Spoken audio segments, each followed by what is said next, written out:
To really understand the strength of a metal, we've got to take a look deep inside the metal as a force is applied to it.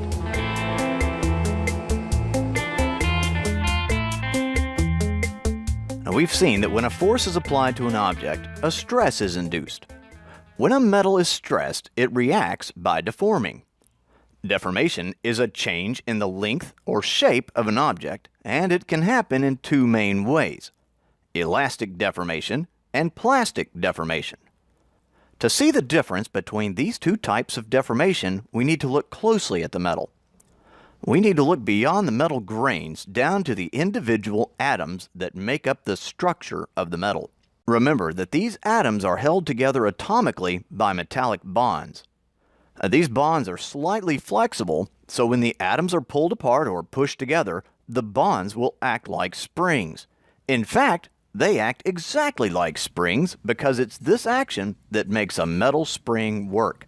When you pull on a spring, what you're feeling is the metallic bonds stretching apart and trying to pull the metal atoms back into position. This type of deformation is called elastic deformation.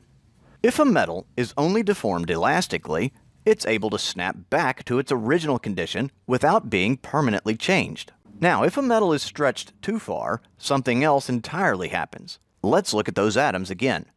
If a metal is stressed to a point called the yield point, the metallic bonds will be stressed so much that they can no longer hold the atoms in position. Groups of atoms will begin to slide past each other, and the material will be permanently changed.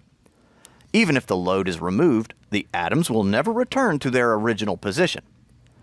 This type of deformation is called plastic deformation. When we say something can deform plastically, we mean that it can be shaped or formed by bending or stretching it. Plastic deformation is useful in metals because it allows them to be bent, rolled, or drawn into useful shapes. Plastic deformation can even make a metal stronger. When the metal atoms begin to slip past each other, it becomes more and more difficult for them to keep slipping. This helps prevent the metal from deforming plastically. This phenomenon, known as work or strain hardening, actually helps make the metal stronger, but it also becomes less ductile.